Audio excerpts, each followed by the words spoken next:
Hello student. अभी तक हमने साउंड चैप्टर स्टार्ट किया और उसमें हमने वेव का स्टडी कर लिया है। Wave is transfer of energy from one point to another point. अब वेव में क्या होता है, एनर्जी ट्रांसफ़र होती है one particle to another particle, लेकिन पार्टिकल क्या करता है, अपनी जगह वाइब्रेट करता है। ये हमेशा याद रखना है, पार्टिकल अपनी जगह वाइब्रेट करता है और एनर्जी एक पॉइंट से दूसरी पॉइंट मूव होती है। देन हमने 3 टाइप्स देखे थे, mechanical wave, EM waves and matter waves. अब हम स्टडी करने जा रहे हैं common properties of all waves.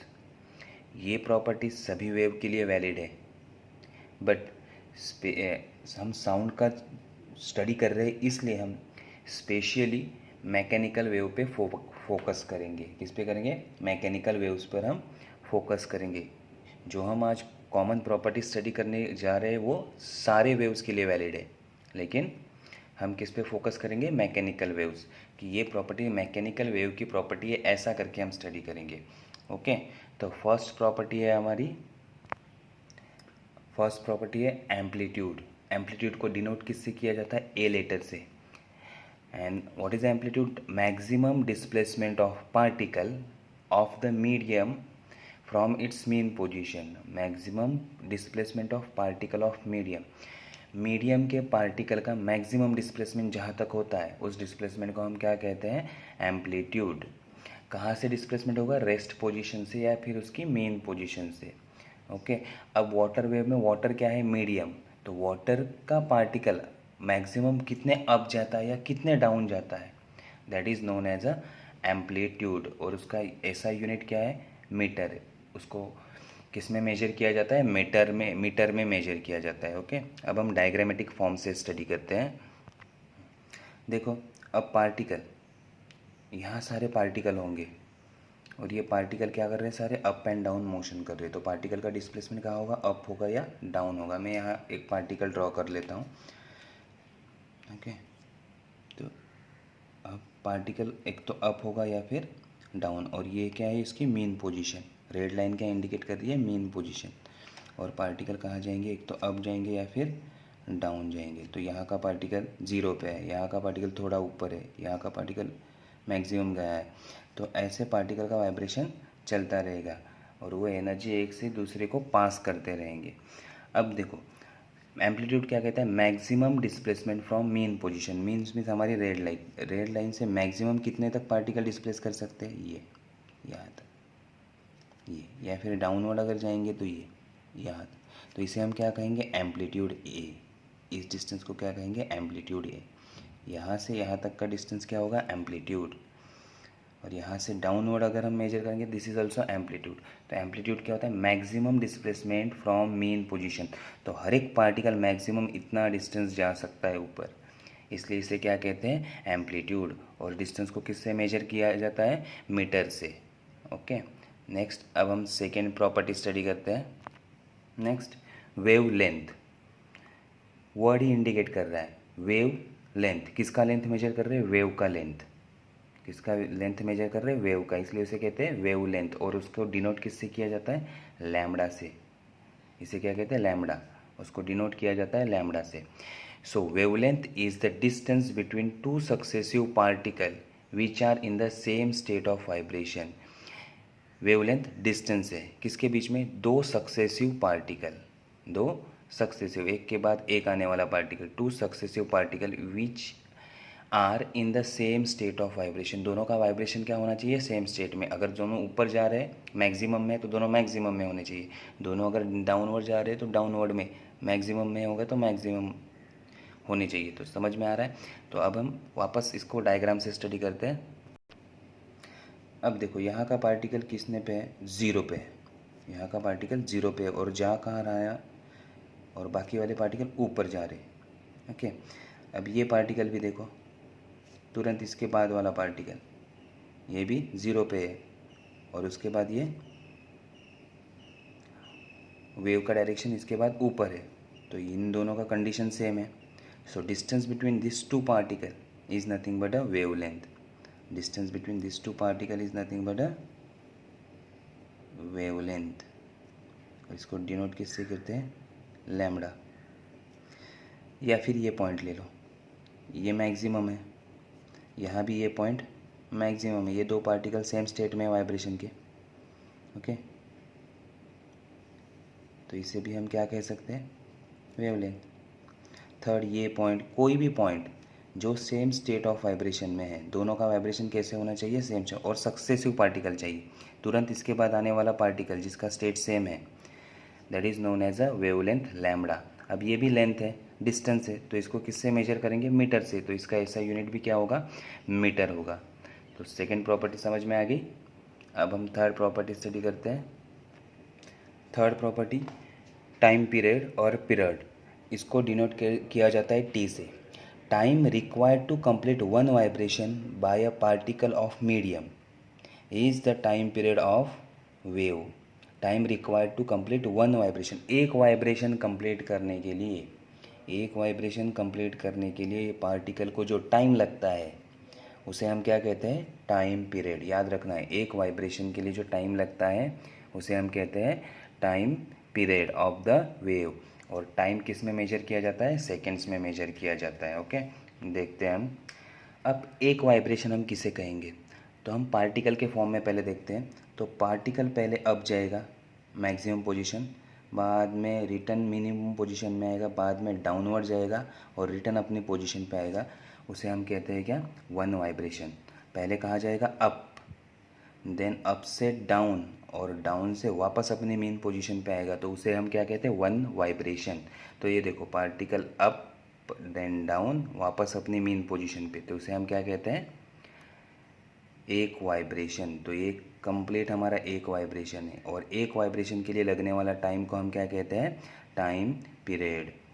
तो एक वाइब्रेशन को जो टाइम लगता है, ये हमारा एक वाइब्रेशन है, उसके लिए जो टाइम लगता है उसे हम क्या कहते हैं, टाइम पीरियड। और टाइम पीरियड में कितना डिस्टेंस ट्रैवल होता है, लैम्बडा। ये याद रखना है, ये आईएमपी है, इसको याद रखो। एक टाइम पीरियड में कितना डिस्टेंस ट्रैवल हो रहा है, एक oscillation means distance lambda, time period उसके लिए कितना लग रहा है, टी। तो एक वाइब्रेशन के लिए टाइम कितना लगता है, टी, और डिस्टेंस कितना कवर होता है, लैम्बडा। ये याद रखना है। Next property, double periodicity. Next property, double periodicity, okay. At every location the wave motion repeat itself at equal interval of time. Wave का motion equal interval of time के बाद क्या होगा, रिपीट होगा, तो that is periodic in time, that is periodic in time. Similarly, at any given instant in the form of wave repeats equal distance, hence it is a periodic in space. Means equal distance के बाद wave वापस repeat करेगा, equal time के बाद wave वापस repeat करेगा, तो उसका पीरियोडिक इन टाइम भी रहेगा, पीरियोडिक इन स्पेस में रहेगा, इसलिए इसे कहते हैं हम डबल पीरियोडिसिटी। अब देखो, ये हमारा वेव है, एक वाइब्रेशन के लिए कितना टाइम लगता है, टी। दूसरे वाइब्रेशन के लिए कितना टाइम लगेगा, टी। तीसरे वाइब्रेशन के लिए टी। तो हर एक वाइब्रेशन के लिए कितना टाइम लगेगा, टी। तो टी के बाद ये मोशन वापस रिपीट होगा, सेम मोशन वापस टी के बाद। सपोज पहले वाइब्रेशन के लिए या वन वेव के लिए हमें कितना टाइम लगा, 1 सेकेंड, तो सेकेंड के लिए कितना लगेगा, 1 सेकेंड, थर्ड के लिए कितना लगेगा, 1 सेकेंड, फोर्थ के लिए। तो हर एक सेकेंड के बाद ये मोशन क्या होगा, रिपीट होगा। हर एक 1 सेकेंड के बाद ये मोशन रिपीट होगा, अप डाउन ऐसा। तो ये मोशन एवरी सेकेंड के बाद रिपीट हो रहा है, सो it is periodic in time. वैसे ही देखो, यहाँ से इतना डिस्टेंस ट्रैवल किया, ये डिस्टेंस कितना है, लैम्बडा। इतना डिस्टेंस ट्रैवल करने के बाद मोशन वापस रिपीट हो रहा है, सेम मोशन, तो वापस से कितना डिस्टेंस ट्रैवल करेगा, लैम्बडा। थर्ड वेव अगर हम ड्रॉ करते हैं वापस लैम्बडा, तो लैम्बडा के बाद हर बार ये रिपीट करेगा, तो इतने स्पेस के बाद ये वापस रिपीट करता है, वापस लैम्बडा इतने स्पेस के बाद वापस रिपीट करेगा। So it is periodic in a space, it is periodic in a space. तो it is periodic in a time and it is periodic in a space. तो ये डबल पीरियोडिक हो गया, periodic in a time and periodic in a space. तो इसे कहते हैं double periodicity. Double periodicity means periodic in a time, equal time के बाद ये रिपीट करेगा और इक्वल स्पेस ट्रैवल करने के बाद ये रिपीट करेगा, उसे हम कहते हैं डबल पीरियोडिसिटी। डबल पीरियोडिसिटी समझ में आ गया। अब हम नेक्स्ट प्रॉपर्टी स्टडी करते हैं। Next, fifth property frequency. Frequency को डिनोट किया जाता है एन से। The number of vibration perform by particle during each second. एक सेकेंड में पार्टिकल कितनी बार वाइब्रेट होता है? अगर 5 बार वाइब्रेट होता है तो उसकी फ्रीक्वेंसी कितनी होगी? 5। अगर वो 10 बार वाइब्रेट होता है तो उसकी फ्रीक्वेंसी कितनी होगी? 10। अब उसका ऐसा यूनिट है हर्ट्ज़। फ्रीक्वेंसी का ऐसा यूनिट क्या है? हर्ट्ज़ है। तो कितनी बार वो पार्टिकल वाइब्रेट करता है एक सेकेंड में? That is known as a frequency. अगर 2 बार वाइब्रेट करेगा तो उसकी फ्रीक्वेंसी कितनी होगी? 2 हर्ट्ज़। अगर 1 बार वाइब्रेट करेगा एक सेकेंड में तो उसकी फ्रीक्वेंसी होगी 1 हर्ट्ज़। ओके, अब देखो एक टाइम पीरियड क्या होता है? एक वाइब्रेशन के लिए लगने वाला टाइम। और फ्रीक्वेंसी क्या होती है? Number of vibration in a each second. तो ये एक दूसरे के उल्टा है, एक दूसरे के उल्टा है। Therefore frequency is the reciprocal of time period. Frequency is the reciprocal of time period. तो frequency n is equal to 1/t। ये इक्वेशन भी याद रखना है। Frequency is nothing but 1/t reciprocal of time period. और एक second में कितने वाइब्रेशन होते हैं पार्टिकल के? एक सेकेंड में कितने? मैंने वाइब्रेशन कहा, अप जाना, डाउन जाना और वापस मेन पोजीशन पे आना, उसे हम क्या कहते हैं? वाइब्रेशन। ऐसे कितने वाइब्रेशन एक सेकेंड में होते हैं उसे हम क्या कहते हैं? फ्रीक्वेंसी। समझ में आ गया? Frequency and frequency is the reciprocal of time period. ये दोनों उल्टे हैं, इसलिए N is equal to 1/t। ये याद रखना है। नेक्स्ट प्रॉपर्टी, वेलोसिटी का जनरल डेफिनेशन सबने स्टडी किया होगा। Velocity is nothing but distance upon time और displacement upon time. Okay, so what is velocity? Velocity is the distance covered by wave per unit time is called velocity of wave. Distance covered by wave. अब distance कौन cover करेगा? wave. per unit time, unit time में ये कितना distance cover करता है उसे हम क्या कहते हैं? velocity of wave. तो velocity का फॉर्मूला क्या है? distance upon time। और magnitude of velocity is nothing but a distance upon time. अब देखो, अब हमने डायग्राम में स्टडी किया है, अगर टाइम t लगता है तो डिस्टेंस कितना ट्रैवल होता है? लैम्बडा। तो लैम्बडा इतना डिस्टेंस के लिए टाइम हमें कितना लगेगा? t। समझ में आ गया? लैम्बडा डिस्टेंस ट्रैवल करने के लिए टाइम कितना लगेगा? t। सो वेवलेंथ अपॉन टाइम पीरियड, ये भी हमारा वेलोसिटी का फॉर्मूला हो सकता है। हमारा डिस्टेंस क्या है? लैम्बडा, क्योंकि वेव में डिस्टेंस किससे मेजर किया जाता है? लैम्बडा से। So distance is nothing but a lambda. और टाइम, लैम्बडा इतना डिस्टेंस ट्रैवल करने के लिए कितना टाइम लग रहा है हमें? Time period. तो अब हमारा वेलोसिटी का फॉर्मूला हम अलग तरीके से भी लिख सकते हैं, that is wavelength upon time period. Now during the period T और time period T, waves cover a distance equal to wavelength. Therefore velocity is nothing but a wavelength upon time period, that is lambda by T. Wavelength को lambda से denote किया जाता है, time period को T से। अभी हमने frequency study किया। फ्रीक्वेंसी क्या होती है? 1/t। So v is equal to n lambda. v is equal to n, where n is a frequency. n क्या है? फ्रीक्वेंसी। And lambda wavelength. ये हमने स्टडी किया। 1/t is equal to n। अब ये IMP डेरिवेशन है, v is equal to n lambda. इस पर आपने 9th या 10th में प्रॉब्लम भी सॉल्व किए होंगे। ये आपको 9th 10th में इक्वेशन हो सकता है। ओके, अब now magnitude of velocity, this v, magnitude of velocity of wave in a medium is constant। किसी भी मीडियम में वेव की वेलोसिटी कांस्टेंट रहती है। याद रखो, किसी भी मीडियम में अगर वेव ट्रैवल कर रही है तो उसकी वेलोसिटी उस मीडियम के लिए कांस्टेंट रहती है। इफ़ फ्रीक्वेंसी इंक्रीज, अगर फ्रीक्वेंसी इंक्रीज होती है तो वेवलेंथ डिक्रीज होगी। अगर फ्रीक्वेंसी इंक्रीज होती है, अगर किसी मीडियम से वेव ट्रैवल कर रहा है और दूसरे मीडियम में चला गया, अगर उसकी फ्रीक्वेंसी चेंज होगी तो वेवलेंथ भी डिक्रीज होगा, लेकिन वेलोसिटी क्या रहेगी? कांस्टेंट रहेगी। ये याद रखना है। नेक्स्ट पॉइंट, ये IMP पॉइंट है, इसे याद रखना। When wave goes from one medium to another medium, अगर वेव एक मीडियम से दूसरे मीडियम में जाता है, frequency of wave does not change. Frequency wave की चेंज नहीं होगी, तो चेंज क्या होगा? Speed and wavelength changes. Speed and wavelength changes. अब इसमें कंफ्यूज मत होना। Okay, magnitude of velocity of wave in a medium, एक मीडियम के लिए, सिंगल मीडियम के लिए वेलोसिटी क्या रहेगी? कांस्टेंट रहेगी। मीन्स अगर वाटर में वेव जा रही है तो हर बार वाटर में अगर वेव जाएगी तो उसकी वेलोसिटी क्या रहेगी, वाटर के लिए कांस्टेंट। अगर वेव एयर में जा रही है तो एयर में उसकी वेलोसिटी हमेशा क्या रहेगी, कांस्टेंट। लेकिन वेव जब एयर से वाटर में जाएगी, कहाँ से कहाँ, एयर से वाटर में, एक मीडियम से दूसरे मीडियम में, तब स्पीड कांस्टेंट नहीं रहेगा, तब स्पीड या वेलोसिटी कांस्टेंट नहीं रहेगी। कांस्टेंट क्या रहेगी, फ्रीक्वेंसी। कांस्टेंट क्या रहेगी, फ्रीक्वेंसी। और वेवलेंथ और वेलोसिटी दोनों चेंज होगी। समझ में आ रहा है? एक मीडियम के लिए वेलोसिटी कांस्टेंट, वाटर में आप कितना भी वेव क्रिएट करो उसकी वेलोसिटी हमेशा कांस्टेंट रहेगी। एयर में आप कितने भी वेव क्रिएट करो उसकी वेलोसिटी कांस्टेंट रहेगी। लेकिन जब एक वेव एयर से वाटर में जाएगी, एयर मीडियम से वाटर मीडियम में, तब फ्रीक्वेंसी कांस्टेंट रहती है। तब क्या कांस्टेंट रहती है, frequency. When wave goes from one medium to another medium, frequency of wave does not change. तो चेंज क्या होगा, स्पीड एंड वेवलेंथ चेंज होगा, स्पीड एंड वेवलेंथ चेंज होगा।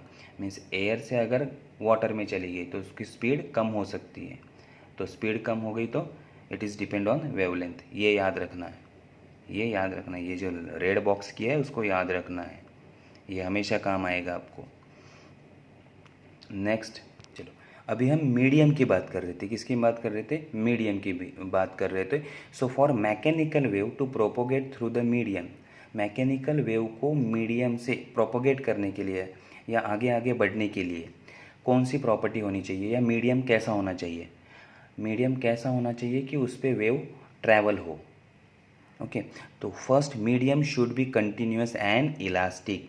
मीडियम कैसे होना चाहिए, continuous and elastic, so that the medium regain original state after removal of deforming force. अब ये क्या है, medium should continuous and elastic, continuous होना चाहिए, मीडियम कहीं भी ब्रेक नहीं होना चाहिए, मीडियम कहीं भी ब्रेक नहीं होना चाहिए, वो कंटिन्यूस होना चाहिए। अब देखो, सपोज ये मीडियम है, ये यहाँ तक आ गया एंड देन ये मैंने तोड़ दिया यहाँ से, तो अब देखो इस पर वेव क्रिएट हो जाएगा, यहाँ से जंप करके यहाँ जाएगा, नहीं जाएगा जब तक ये दोनों जॉइंट नहीं होंगे। या सिंपली एग्जांपल, एक वेसल में मैंने यहाँ वाटर ले लिया और ये दूसरे वेसल में मैंने वाटर ले लिया। अब मैं इसमें वेव क्रिएट करूँगा, स्टोन डालूंगा तो इसमें वेव क्रिएट हो जाएंगे, ये वेव यहाँ जाएंगे। अब देखो एक वेसल में मैंने वाटर लिया है, दूसरे वेसल में हमने वाटर लिया है। अब मैं इस वेसल में स्टोन डालूंगा तो यहाँ वेव क्रिएट हो जाएंगे। ये वेव इसमें जा सकते, इस वेसल में नहीं जा सकते। क्यों? क्योंकि कंटिन्यूस नहीं है, जॉइंट नहीं है एक दूसरे को। तो कंटिन्यूस का मीनिंग क्या है, ब्रेक नहीं होना चाहिए, कहीं भी मीडियम ब्रेक नहीं होना चाहिए, that is known as a continuous. And second point मैंने क्या कहा, इलास्टिक। क्या होना चाहिए, इलास्टिक। तो रबर आपने देखा होगा क्या होता है, रबर को आप डिफॉर्म करोगे तो अपनी ओरिजिनल स्टेट पे वापस आ जाता है, रबर को आप स्ट्रेच करोगे तो वो अपनी। तो जैसे ही मैं इसको मीडियम को डिफॉर्म करूँगा, वाटर में स्टोन डालूँगा तो वाटर धीरे धीरे क्या होगा, मोशन में आ जाएगा और धीरे धीरे अपनी ओरिजिनल स्टेट पे वो वापस आता है। तो मीडियम कैसा होना चाहिए, इलास्टिक होना चाहिए, जो अपनी ओरिजिनल स्टेट पे वापस आना चाहिए after removal of deforming force, external force जब हम रिमूव कर देंगे तब। तो ऐसे दो मीडियम होने चाहिए। अब सेकंड पॉइंट मीडियम के बारे में,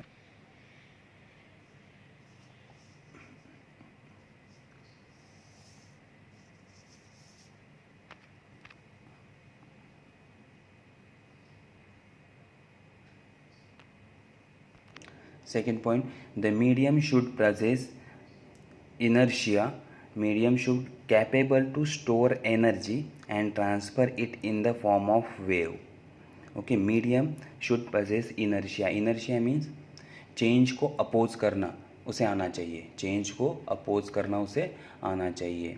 अगर वो अपोज करेगा तभी उसमें वेव क्रिएट हो जाएगा।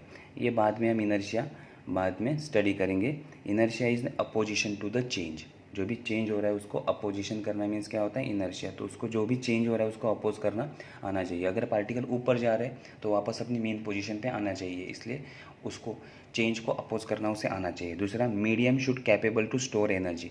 मीडियम ऐसा होना चाहिए जो एनर्जी स्टोर करे और उस एनर्जी को वेव के फॉर्म में ट्रांसफ़र करे। ओके, तो ऐसा मीडियम होना चाहिए। Third point, the frictional resistance of the medium must be negligible.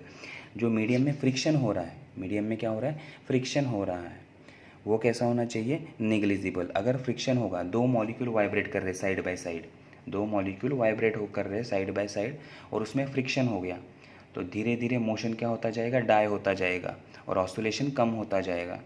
तो उसे हम कहते हैं डैम्प ऑसिलेशन, उसे हम क्या कहते हैं, डैम्प ऑसिलेशन। अब देखो ये दो पार्टिकल है, तीन पार्टिकल है, अब ये वाइब्रेट कर रहे हैं, एक पार्टिकल ऊपर जा रहा है देन दूसरा ऊपर, और इसमें फ्रिक्शन हो रहा है।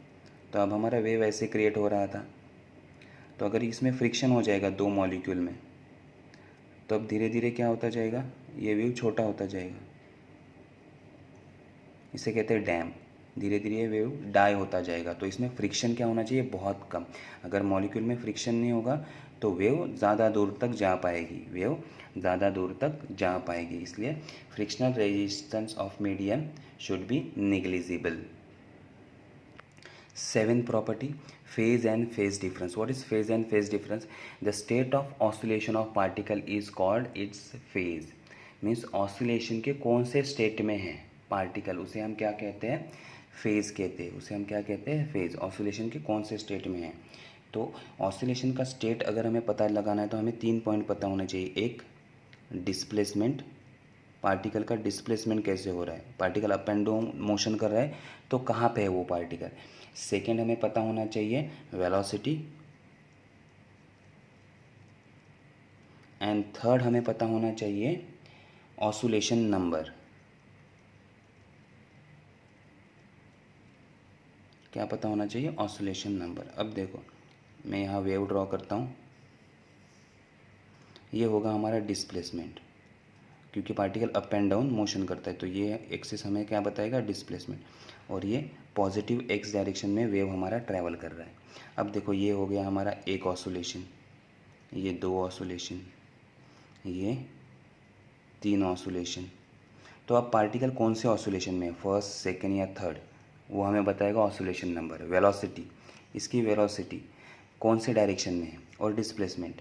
अब देखो इस पार्टिकल का डिस्प्लेसमेंट मैक्सिमम है, इस पार्टिकल का डिस्प्लेसमेंट भी, ए पार्टिकल और बी पार्टिकल दोनों का डिस्प्लेसमेंट मैक्सिमम, लेकिन ये डिस्प्लेसमेंट अपवर्ड हो रहा है और ये डाउनवर्ड हो रहा है। इसकी वेलोसिटी, ये पार्टिकल अपवर्ड मूव कर रहा है, ये पार्टिकल डाउनवर्ड मूव कर रहा है। तो अगर मैंने कहा कि फर्स्ट ऑसिलेशन में जिसका डिस्प्लेसमेंट मैक्सिमम है, और वेलोसिटी जिसका अपवर्ड मूव कर रहा है, ऐसा पार्टिकल ढूंढो। ए पार्टिकल मिल गया, आपको स्टेट पता चल गई। अगर मैंने कहा कि अब ये देखो ये पार्टिकल ऊपर जा रहा है, ये पार्टिकल ऊपर जा रहा है, मैंने कहा सेकेंड ऑसिलेशन में जिसका डिस्प्लेसमेंट एक्स है, जिसका डिस्प्लेसमेंट क्या है, एक्स है, और वेलोसिटी अपवर्ड मोशन में है, अगर वो पार्टिकल मुझे बताओ तो आप बताएंगे सी। समझ में आएगा। तो ये अगर तीन क्वांटिटी मुझे पता है तो हमें स्टेट पता है कि ये हो गया मेरा state. So state of oscillation of particle is known as a phase. Phase को जनरली एंगल से डिनोट किया जाता है, एंगल से डिनोट करना ईजी पड़ता है। तो ये फेज डिटेल में हम बाद में स्टडी करेंगे। अब तक आप ये 7 प्रॉपर्टीज़ को याद कर लो, कौन सी है। ये सारे वेव्स के लिए एप्लीकेबल है, ये सारे वेव्स के लिए एप्लीकेबल है। देन हमने मीडियम की प्रॉपर्टी भी स्टडी की, उसको भी याद रखो। वेव अगर ट्रैवल होना चाहिए मीडियम में तो मीडियम की प्रॉपर्टी क्या होनी चाहिए, वो भी आप रिवाइज कर लो। ओके, तो थैंक यू।